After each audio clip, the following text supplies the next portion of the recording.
প্রশাসনিক আধিকারিকরা দাবেদার না হলে কি হামলা চালাবে তৃণমূল কংগ্রেস? অন্যায় প্রতিবাদ করলে কি আক্রান্ত হতে হবে আধিকারিকদের? উত্তর 24 পরগনার হাবড়া 2 নম্বরে বিডিও অফিসের ঘটনায় সেই প্রশ্নই সামনে আনলো। বিডিও অফিসে বৈঠক চলাকালীন বিডিও শীতাংশু শেখরের সঙ্গে হাবড়া পঞ্চায়েত সমিতির সভাপতি রতন দাসের কথা কাটাকাটি হয়। সেই সময় বিডিওকে গালিগালাজ করেন পঞ্চায়েত সমিতির সভাপতি, এমনকি টেবিলে থাকা জলের বোতল ছুঁড়েও মারে।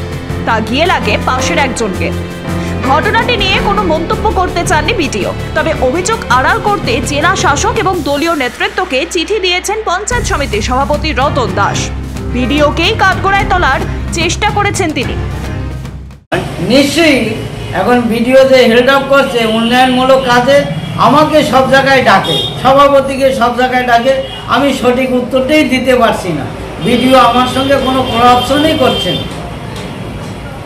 কি চাইছেন এখন উনি যে কি চাইছেন, আমার সরকারকে এই টেন্ডারে হেল্ড আপ করার জন্য আমাকে সে মনোনীত করে দাঁড় করিয়ে চাচ্ছে যে মানে আমার সভাপতি যেন কাজের হেল্ড আপ হয়ে পড়ে থাকে, মানে আপনার উপরে যাতে দোষটা যায়, এটা সভাপতি কাজ করেনি। এই দোষটার জন্য উনি এই ধরনের প্রতিক্রিয়া সৃষ্টি করছেন। আচ্ছা, একটা প্রশ্ন, যে এই ধরনের যে ব্যবহার উনি করছেন বা আপনার সঙ্গে যে বিরোধটা, এটা কি শুধু বিডিওই করছেন না আপনার দলেরও কোনো কেউ কিছু কারো ইন্ধন আছে? আমি এখন পরিসংখ্যান হিসাবে বিডিওকে দোষারোপ করব, যেহেতু উনি আমার এক্সিকিউটিভ অফিসার। আমি উন্নয়নমূলক কাজের ক্ষেত্রে বিডিওকে আমি দোষারোপ করব। বিস্তারিত এই চিঠিতে লিখেছেন। হ্যাঁ, তৃণমূল ক্ষমতায় আসার পর এমন ঘটনা সামনে এসেছিল ভাঙড় এলাকায়। সেখানেই আরাবুল ইসলাম কলেজের এক অধ্যাপিকাকে বোতল ছুঁড়ে মেরেছিলেন। দলে তারপর থেকেই তিনি তাজা নেতা হয়ে গিয়েছিলেন। শাসক দলে কি সেই ট্র্যাডিশনই সমানে চলছে? তিনি একজন নির্বাচিত জনপ্রতিনিধি, শাসক দলের নেতা।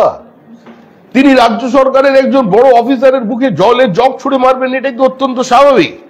আমরা এর আগেও দেখেছি তো, এখানে ভীমরুল বলে কে একজন আছে, সে তো প্লাস্টিকের জগ ছুঁড়েছিল একজন অধ্যাপিকার মুখে। তো অধ্যাপিকার পরিবর্তে বিডিওর উপরে ছুঁড়ে দিয়েছে, আর তার নেতা মন্ত্রী এখানে ওই আরেকজন অফিসার, মহিলা অফিসারকে গালিগালাজ করছেন, রাষ্ট্রপতিকে অপমান করছেন। এটাই তো তৃণমূল। এ ধরনের ঘটনার জন্য খোদ মুখ্যমন্ত্রীকেই দায়ী করেছেন রাজ্য বিজেপির সভাপতি সুকান্ত মজুমদার। তার মতে মুখ্যমন্ত্রীর আশকারাতেই এমন ঘটনা ঘটছে।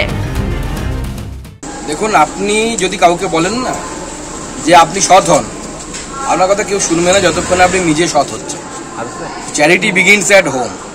তো স্বাভাবিকভাবে যদি তৃণমূল কংগ্রেসের সর্বময় নেতৃত্ব চায় যে তাদের দলে সুচিতা আসুক, তাদের দলের মধ্যে দুর্নীতি দূর হোক, তাহলে নিজের বাড়ি থেকে আগে শুরু করতে হবে। বাড়িতে যে দুর্নীতিবাজগুলো আছে মমতা বন্দ্যোপাধ্যায়কে তাদেরকে দূরে সরিয়ে দিতে হবে। যদি না পারেন তাহলে বুঝতে হবে এর মধ্যে মমতা বন্দ্যোপাধ্যায়েরও ইনভলভমেন্ট আছে, এর মধ্যে তারও কিছু না কিছু ভাগ আছে। একই দিনে দুই কাণ্ড। একদিকে বিডিওকে জলের বোতল ছুঁড়ে মারছেন পঞ্চায়েত সমিতির সভাপতি, অন্যদিকে মহিলা বন দপ্তরের আধিকারিককে অশ্রাব্য ভাষায় হুমকি দিচ্ছেন মন্ত্রী অখিল গিরি। বোঝাই যাচ্ছে ক্ষমতার দম্ভ কোথায় নিয়ে চলেছে শাসক দলকে। এ ব্যাপারে আপনাদের কি মনে হয় লিখে জানান আমাদের কমেন্ট বক্সে। প্রতিবেদনটি পছন্দ হলে লাইক করুন, শেয়ার করুন, সাবস্ক্রাইব করতে ভুলবেন না। ব্যুরো রিপোর্ট মাধ্যম।